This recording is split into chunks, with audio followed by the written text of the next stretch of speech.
প্রিয় দেশবাসী, আসসালামু আলাইকুম। আপনারা দেখেছেন যে গতকালকে আমাদের নির্বাচন শেষ হয়েছে এবং একটা দিন যেতে না যেতেই গতকালকে নির্বাচনের প্রাথমিক যে ফলাফল, সেই ফলাফল যখন দেয়া শুরু হয়েছে তখন থেকে শুরু করে এখন পর্যন্ত অনবরত আমাদের নেতাকর্মীদেরকে হুমকি দেওয়া হচ্ছে, তাদের উপরে হামলা করা হচ্ছে, তাদের বাড়িঘর দোকানপাটে হামলা করা হচ্ছে। এমন অনেকে আছেন যারা তাদের ভয়ে এখন বাড়িতে থাকতে পারছেন না এবং আমাদের অনেক নেতাকর্মীরা এখন আমাদেরকে বারবার ফোন দিচ্ছেন যে রাতের অন্ধকারে যেন তাদেরকে কেউ শনাক্ত যখন করতে পারবে না তখন তারা তাদের জায়গা থেকে হামলাগুলো বেশি করে চালাচ্ছেন।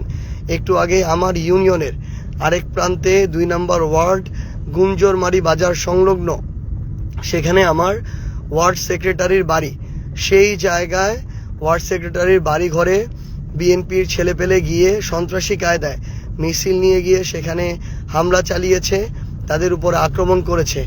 আমরা এখানে আমাদের ক্ষমতার জন্য রাজনীতি করতে আসি নাই। আমাদের নেতাকর্মীদের গায়ে স্পর্শ করার আগে সেটা আমাদের শরীরের উপর দিয়ে যাইতে হবে। তাই এখন রাত প্রায় 11টা বাজতে চলেছে। আমি আমার ওই নেতাকর্মীর বাসার দিকে যাচ্ছি। আমরা দেখতে চাই যে বিএনপির নেতাকর্মীরা তারা কত বড় সন্ত্রাসী হইতে পারে, কত হামলা করতে পারে, রক্ত ঝরাইতে পারে, জীবন নিতে পারে। আমরা আমাদের জায়গা থেকে এটা দেখতে চাই। আমি নিজে এখন সেখানে যাচ্ছি, আমরা কয়েকজন মিলে যাচ্ছি, দেখি তারা আমাদেরকে হামলা করুক, আমাদেরকে মারুক, তারপরে আমাদের নেতাকর্মীদেরকে স্পর্শ করতে হবে। তারা মনে করেছে তাদের জায়গা থেকে যে তারা বিজয়ী হয়েছে, এখন তারা আরেকটা স্বৈরাচার কায়েম করবে, নব্য স্বৈরাচার হবে। কিন্তু আমরা আমাদের জায়গা থেকে স্পষ্ট করে একটা কথা বলতে চাই যে এই বাংলাদেশে এটা আমরা আর হইতে দিব না, হওয়ার সুযোগ দেয়া হবে না। প্রয়োজন হলে আমরা কালকে থেকে আবার রাজপথে নামবো। প্রয়োজন হলে আমাদের যে লড়াইটা ছিল অভ্যুত্থানের পরে, এই 1.5 বছরের লড়াই, যে বাংলাদেশে একটা গণতান্ত্রিক রাজনৈতিক পরিবেশ তৈরি করার লড়াই, এই লড়াইটা আমাদেরকে কালকে থেকে শুরু করতে হবে।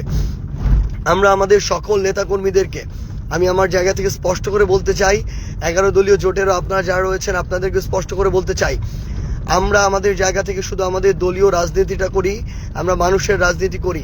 এটা যদি কারো সহ্য না হয়, কেউ যদি শুধুমাত্র আমরা একটা দল করি দেখে, একটা জোটে অংশগ্রহণ করেছি, ভোটে অংশগ্রহণ করেছি দেখে কেউ যদি মনে করে যে আমাদেরকে মারা, রক্তাক্ত করা, হামলা করা বৈধ হয়ে গিয়েছে, তাহলে তাদের বিরুদ্ধে আমাদের নামতে হবে। এরা আবার আরেকটা নব্য স্বৈরাচার কায়েম করতে চায়। আমি আমার জায়গা থেকে স্পষ্ট করে আপনাদেরকে বলি, বিন্দু মাত্র ভয় পেলে চলবে না। তারা তাদের জায়গা থেকে অন্যায় করছে, অপরাধ করছে, জুলুম করছে, ভয়টা তারা পাবে, কিন্তু আমাদের ভয় পেলে চলবে না। আমরা যেন মাথা উঁচু করে সম্মানের সাথে যে রাজনীতি করে আসছি, আমরা আমাদের জায়গা থেকে সেই রাজনীতিটা করে যাব। আমি আমার জায়গা থেকে এইটুকু আপনাদেরকে কথা দিচ্ছি যে আমার পঞ্চগড় 1 আসনের যে কোনো জায়গায় যে কোনো নেতাকর্মীকে যদি আঘাত করা হয় আমাকে জানাবেন, আমি ছুটে যাব সেখানে। আমরা ওই রাজনীতি করতে আসি নাই যে ঘরে বসে থেকে রাজনীতি করব। সৃষ্টিকর্তা মহান আল্লাহ আমাদের সুযোগ দিয়েছেন এই বয়সে আপনাদের প্রতিনিধিত্ব করার। আপনারা 1,68,000 মানুষ সেই আস্থাটুকু রেখেছেন। আমরা রক্ত দিব, জীবন দিব, কিন্তু আপনার যে আস্থার যে আমানত, সেই আমানত আমরা রক্ষা করব ইনশাআল্লাহ। আমি আমার জায়গা থেকে এখন গুঞ্জরমারি বাজারের দিকে আসছি। সেখানে নাকি 2-3 জন নব্য স্বৈরাচার তৈরি হয়েছে, যারা মনে করছে যে তারা জিতেছে দেখে সেখানে তারা আরেকটা ত্রাসের রাজত্ব কায়েম করবে, দাসের রাজত্ব কায়েম করবে। তাদের কথা মতো মানুষকে উঠতে হবে, চলতে হবে, বসতে হবে। এবং তারা তাদের জায়গা থেকে মনে করছে যে কেউ আর অন্য দলের রাজনীতি করতে পারবে না। যারা শাপলাকলির ভোট করেছিল, যারা সার্জিস আলমের সাথে রাজনীতি করেছিল, তাদের আর বেঁচে থাকার অধিকার নাই। যারা এটা মনে করে তাদের বিরুদ্ধে আমাদের আরেকটা লড়াইয়ে নামতে হবে। এই লড়াইটা হচ্ছে আগামীতে নব্য কোনো স্বৈরাচার তৈরি না হতে দেওয়ার যে লড়াই, সেই লড়াই। আমি আপনাদেরকে আহ্বান করব, পুরো পঞ্চগড় 1 আসন সহ পুরো বাংলাদেশে আপনারা যারা আজকে আপনাদের উপর হামলা হচ্ছে, জুলুম হচ্ছে, নির্যাতন হচ্ছে, আপনারা রাজপথে নেমে আসুন। মনে রাখবেন, আমরা যদি একবার ছাড় দেই, তারা মাথায় উঠে যাবে, তারা গলা চেপে ধরবে, তারা আপনার ঘর পর্যন্ত চলে আসবে, পরিবারের মানুষ পর্যন্ত চলে আসবে। তারা আপনার জান নিতেও বিন্দুমাত্র দ্বিধা করবে না। তারা বিগত 1.5 বছরে নিজেদের ভাইদের, রাজনৈতিক দলের সহকর্মীদের পর্যন্ত 150 থেকে 200 জনের জান নিয়েছে। আমার আপনার জান তাদের কাছে বিন্দুমাত্র মূল্য থাকে না। সেই জায়গায় আপনারা প্রতিবাদ জানান, ঘরে বসে থাকবেন না, বিন্দুমাত্র আপনাদের জায়গা থেকে ভয় পাবেন না। মনে রাখবেন, অপরাধ তারা করছে, তারা জুলুমকারী, তারা ভয় পাবে। আমরা তো কোনো অপরাধ করি না, আমরা আমাদের রাজনৈতিক দল করি, আমরা আমাদের জায়গা থেকে আমরা আমাদের নির্বাচনটা করেছি। তারা ভোটে ইঞ্জিনিয়ারিং করেছে, ভোট চুরি করেছে প্রশাসনের সহযোগিতায়। এই ভয় তো তাদের থাকবে, তাদের কলিজাটা ছোট থাকবে। আমরা মানুষের ভালোবাসায় বিনা টাকায় এই নির্বাচন করে এত ভোট অর্জন করেছি। তারা তো কোটি কোটি টাকা করে লুটপাট করেছে এতদিন ধরে, সেই টাকা খরচ করেছে। এখন আবার তারা আমরা যদি ছেড়ে দেই, তারা একটা লুটপাটের ভয়ের রাজত্ব কায়েম করবে, যেটা আমরা করতে দিব না। আমরা একসাথে মিলে সবাইকে নামতে হবে। যদি না নামেন, কয়েকদিন পরে আবার কথা বলতে পারবেন না মুখ ফুটে। আপনার যে স্বাধীনতা, ওই স্বাধীনতাটুকু আপনারা আর ব্যবহার করতে পারবেন না। কয়েকদিন পরে দেখবেন আবার আগের মতো আরেকটা ত্রাসের রাজত্ব কায়েম হয়েছে। এই জন্য প্রথম দিন থেকেই প্রত্যেকটা অন্যায়ের বিরুদ্ধে আমাদের একসাথে দাঁড়াইতে হবে। মনে রাখবেন, আমাদের এই রাজনীতিতে, এই পঞ্চগড় নয়, পুরো বাংলাদেশে আমাদের নেতাকর্মীদেরকে আমরা ছেড়ে যাব না ইনশাআল্লাহ। আমাদের রক্তের উপর দিয়ে, জীবনের উপর দিয়ে তাদেরকে স্পর্শ করতে হবে। আমি আমার জায়গা থেকে এখন গুঞ্জরমারিতে আসছি। আমাদের যারা ভোটার ছিলেন, নেতাকর্মী, শুভাকাঙ্ক্ষী, সমর্থক, আপনারা গুঞ্জরমারি বাজারের এখানে চলে আসুন। ইনশাআল্লাহ আমরা একসাথে মিলে সকল ধরনের নব্য স্বৈরাচার যারা আছেন, যারা নতুন করে মানুষের উপরে জুলুম করতে চায়, তাদেরকে আমরা রাজনৈতিকভাবে মোকাবেলা করব ইনশাআল্লাহ।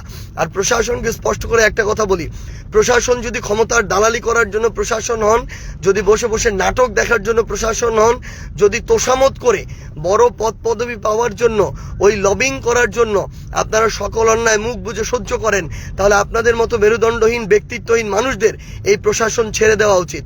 আমি আপনাদেরকে আহ্বান করব, আপনারা আপনাদের ওই শপথের মূল্য দিন। আপনারা এই দেশের সাথে আপনাদের যে কমিটমেন্ট, সেই কমিটমেন্টের মূল্য দিন। দয়া করে আপনার পেশার যে পেশাদারিত্ব, যে ইমানি দায়িত্ব, সেটার আপনারা মূল্য দিন। আপনারা পুরো দেশে যেই জুলুমগুলো হচ্ছে, সেই জুলুম বন্ধে আপনাদের যে অ্যাকশন, সেই অ্যাকশনগুলো নিন। এবং তারেক রহমানকে আমার জায়গা থেকে আমি স্পষ্ট করে একটা কথা বলতে চাই, যে আপনি দেশে এসেছেন, আপনি আপনার জায়গা থেকে এই নেতাকর্মীদেরকে, যারা আজকে থেকে 1.5 বছর আগেই জুলুমের শিকার ছিল, যারা নির্যাতিত ছিল, অনেকে নিপীড়িত ছিল, তারা যে আজকে নতুন করে জালেম হয়ে উঠছে, তাদেরকে যদি আপনি আটকাইতে না পারেন, নিয়ন্ত্রণ না করতে পারেন, তাহলে আওয়ামী লীগের চেয়েও খারাপ পরিস্থিতি হবে আপনাদের। এই জন্য আহ্বান করব যে কঠোর নির্দেশনা দেন। পুরা স্থানীয় পর্যায়ে আপনাদের নেতারা যে ভয়ের রাজ্য কায়েম করছে, আপনাদের নেতাকর্মীরা যে একটা বুনো উল্লাস করছে, মানুষের বাড়িতে হামলা করে, মানুষের উপরে হামলা করে, রক্ত ঝরিয়ে, এই বুনো উল্লাস আপনার থামাইতে হবে। আজকে আমার যুবশক্তির একজন কমিটির সদস্যকে তারা 15-20 জন মিলে পিটিয়ে মেরেছে। মারার পরে তাকে আবার পুলিশে ধরিয়ে দিয়েছে, আবার মিথ্যা মামলার নাটক সাজাচ্ছে যে মাদকের মামলা দিবে, আক্রমণের মামলা দিবে, আবার নাটক করে একজন গিয়ে হসপিটালে ভর্তি হয়ে থাকে। এই ধরনের নাটক করে যদি আপনারা মনে করেন যে বাংলাদেশে আরেকটা ভয়ের রাজ্য কায়েম করবেন, আমি শুধু আপনাদেরকে সতর্ক করে দিচ্ছি, এখানে অভ্যুত্থানের প্রজন্ম, অভ্যুত্থানে অংশ নেওয়া সবাই এখনো বেঁচে আছে। এই মানুষগুলো 16 বছর এর আগে সহ্য করেছিল, এবার কিন্তু 6 মাসও সহ্য করবে না। আমি আপনাদেরকে সতর্ক করে দিচ্ছি, এর আগে শেখ হাসিনা ভারতে পালিয়ে গিয়েছে, এমন অনেকে আছে যারা অপরাধ করে পার পেয়ে গিয়েছে, কিন্তু আমাদের ওই অভিজ্ঞতাগুলো আগে ছিল না বলে এটা হয়েছে। এখন সেই অভিজ্ঞতা আছে, কেউ পার পাবে না, কেউ পালানোর সুযোগ পাবে না। একদম স্পষ্ট করে বলে দিচ্ছি, আপনারা সবাইকে সতর্ক করে দেন। আমরা জান থাকতে, জীবন থাকতে আমাদের একজন নিরপরাধ নেতাকর্মীকে শুধু দল করার অপরাধে, শুধু একটা মার্কায় ভোট দেওয়ার অপরাধে আমরা হয়রানির শিকার হইতে দিব না, আমরা জুলুমের শিকার হইতে দিব না, আমরা রক্ত ঝরতে দিব না। এটা আমাদের ওয়াদা, এটা আমাদের কমিটমেন্ট। আমাদের নেতাকর্মীরা বাঁচলে আমরা আবার রাজপথে দেখা হবে। আপনারা সবাই প্রস্তুত থাকুন, নির্দেশনার অপেক্ষায় থাকুন। আমি এখন গুঞ্জরমারিতে আসছি, পরবর্তী যে স্পটে হবে, দিন নাই রাত নাই, 24 ঘন্টা আপনারা শুধু জানাবেন, আপনাদের সাথে দেখা হবে ইনশাআল্লাহ। আপনাদেরকে ছেড়ে যাব না। আপনারা যেহেতু ভোট দিয়ে ওই আমানত আমাদেরকে দিয়েছেন, আমরা জীবন দিয়ে সেই আমানত রক্ষা করব ইনশাআল্লাহ।